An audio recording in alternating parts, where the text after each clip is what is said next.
Good morning, welcome to today's video and welcome to Yosemite. We're at the Vegan Cyclist house today and we're doing a t-shirt ride. Something we haven't done at all this trip. I don't think I've ever done one ever, dude. Ever? This is your special way of kind of making sure you don't smash it on a ride. That's it, man. Wear a t-shirt. It's just like when you were a little kid and you were riding bikes, you weren't fully kitted up. You know what I mean? And so it kind of brings you back to that just playful time, you know what I mean? Yeah, we don't want to smash it. We want to ride as short as possible, go for a coffee, chill out, spin out the legs. How light does your bike feel now? It hasn't got so light.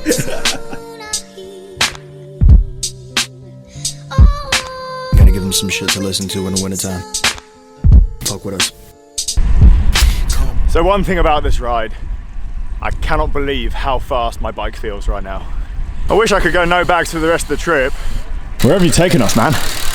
We're in the Wild West. We've gone back in time. If only we had some reins, we could make Lawrence the horse. In fact, can we fabricate something?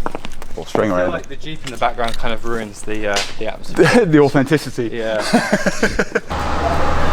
Let's go. So the last 2 times I've gone to San Francisco, I've seen bums, one with a very nice fur jacket, no pants, all right? Second time, guy like fully clothed, shirt, shoes, no pants, just dick in the wind, right? So when you go to San Francisco, it would be awesome if you could also like be on the lookout for pantsless. I thought you were going to say we should walk around with no pants. Oh no, We could. I was going to ask you to take a picture of it. Right, so we've just got a quick spin back to Tyler's, around the other side of the lake, and then I think we're going to do some bike fit stuff. Bike Fit Tuesdays filmed on a Thursday. Don't know. I don't think any of us have known the day of the week for the last 2 weeks. Smoke or something. Be the one who's dealing cards, never broke up on me. Bought a 5S, but still got less than 2 sacks on my name. This that kind of. Do you know what it is as well? What's up, man? So I requested wider bars for this exact trip so that I could put a bag here, You should send them back, dude. and I can't get through. So what I can conclude from this ride is that I'm very jealous of where the Vegan Cyclist lives. 2 minutes away from his house. Paradise, bro. What are you guys thinking so far? Cool? Amazing. Beautiful. Too good, dude. You boys, What? you don't work too well on the water, do But it's you? moving. We're not designed to be in this kind of situation. Do you remember what you were like on the boat? Yeah. Rigid Scary, legs. Like that. Like, both like this.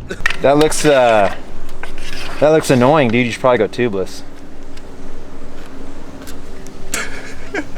Has the steepest driveway in the entire world. It's like over 20%. Man. He's not out of breath. Yeah, I'm not gonna make it. What potions are you feeding us now? Pure EPO and testosterone. Sweet. Hey, we'll find the rest of this trip easy. Right, Bike Fit Tuesdays.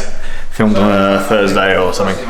There's a bit of a sort of misconception that cycling's about pain, and it kind of is if the pain is exertion pain, but not about joint pain, or I mean, you've talked a little bit about your knees last night. Bear in mind, there isn't a right or wrong saddle height. There is, you're overextending, you're underextending, and actually there's somewhere in between that actually you can usually operate within. There's quite a lot of guff on the internet about millimeter precision in saddle heights and things like that. Well, you're taller in the morning when you wake up than when you go to bed at night, so scrutinizing over millimeters on something like that is frankly completely pointless. For my knee specifically, because it's really given, because it's this, right? Yeah. So this and this. Yeah. Can't remember. I thought he said my right was slightly longer and 17 degrees off. Okay, well we can check. So it doesn't like retract. That's a messed up thing, man. But I mean, you know. We're really working with in the third world. Hey, you're here. supposed to be a good bike fitter. You can. Yeah. Snake. 32. We're not like the medieval times, man. 32 inches. Point in time, sustaining this torso angle, what would happen? Would you headbutt the handlebars? Okay. Put it into a real world scenario. Say you're riding in a bunch, right? And someone breaks the line. Going from there to operating the brakes is nowhere near as fast as actually covering the brakes. The these manufacturers design the controls to hold our weight. That's where the controls are. It's where you change gears, where you change. It's where you operate the brakes from. So when you kind of carry out this compensation, and it is a compensation, it's usually one of two things. The bar is too wide, or it's just simply too far away. Usually it's a combination of the two. Looking at you on a bike, it's quite a nice position. There's not a huge amount for me to do here. I think one thing I'm probably going to do is unwrap your bars, change your control location to get the reach down a little bit, maybe to encourage you to sit on those hoods a little bit more. That in real money, 16 inches times 2.5. Jesus Christ. So you've just rerouted his bars to what, shorten the reach? Yeah, reduce the reach. Yeah.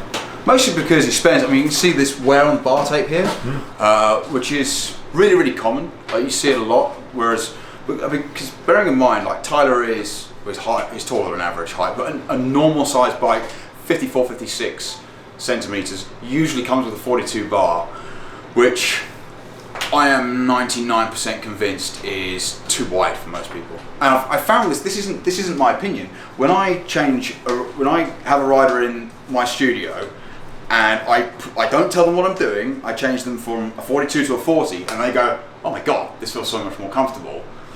That's kind of not really my opinion. Those factual findings have led to my opinion of 42 bar is too wide for most people. And if you think about the fact that the bigger the bike, the wider the bar, that doesn't make sense either. You think about a really, really tall guy, somebody 6'4", 6'5", they aren't broad. They're usually built like bean poles, right? When the bar's too wide, you do what you do, you roll the wrists in. That creates quite a lot of neck and shoulder tension up here. Frankly, that could be one of the causes for your discomfort going through here, because you brachial plexuses and neurological cortex in your neck, and you end up with all this tension in your neck. Yes. It feels way better. Okay, so and if that's the case, and that's genuinely. Oh, look at that. Yeah, buddy. Good bike fit? Yeah, it was alright. It's just, there's so many barriers to fitting someone in their own home when you don't have, it's not about needing technology, it's about needing products. You just need stuff that you can experiment with. I mean, there's a limit to a rider's position with their existing, if let's say for argument's sake that all of their product is absolutely spot on, they've got to really cock it up. Like it's got to be really, really wrong is in terms of the placement of all these products in order for it to be really detrimental to their performance. But, I have a few concerns about Tyler's position and some of the parts that he's got on bike, but we've cited those issues and, maybe it's up to him to experiment now. He can play with them and, he can get in touch with me as well, We made some changes, we made some improvements at least, and I think, if you can just make a little bit of an improvement here and there, like, on a 100-mile bike ride, that goes a long way, right? Cool. Now it's time to go on a boat in the lake and find a rope swing. Imagine riding up this fucking thing Every after day. a hard ride. Make you fit. That's why he's so skinny, look. You had to get skinny to be able to get home. Yeah. How was your bike fit, man? It was amazing. Yeah. It was amazing. You don't think these little tiny adjustments really make that big of a difference or matter. I would have thought when he was talking about changing the reach and that sort of thing that you'd have to buy all new parts. And I'm sure that is something some people do, but why? This cost $0 other than his time to fit me. I didn't have to spend any other money to change anything, and it feels way better, significantly better. What you looking at? A dog. Why is Lawrence a dog, James? Explain for the new viewers. I don't. You know what? I came into this late, man. I don't know why Lawrence is a dog. I just kind of. I just jumped on the Poochie bandwagon. Don't you think he looks like a dog? A little bit like a poodle. I'll tell you what. No. He's a dog because we're two men and he's our best friend. Aww. Dude. Boat time. This is pretty cool. This is paradise. This could be like Jamaica. Look.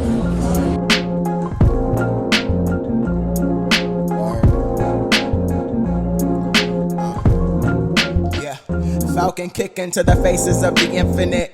I've been legitimate, intimate with the penmanship. The young accomplished, rap flows obnoxious. That Oshkosh, bigosh, posh, galosh.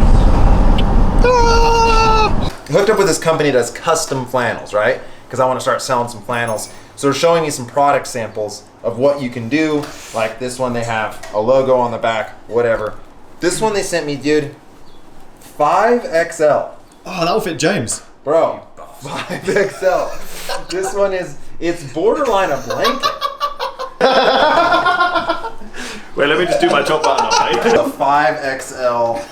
Makes him look like Augustus 5XL. Gloop. What's the plan for tomorrow? The plan is to wuss out because you guys are all cracked.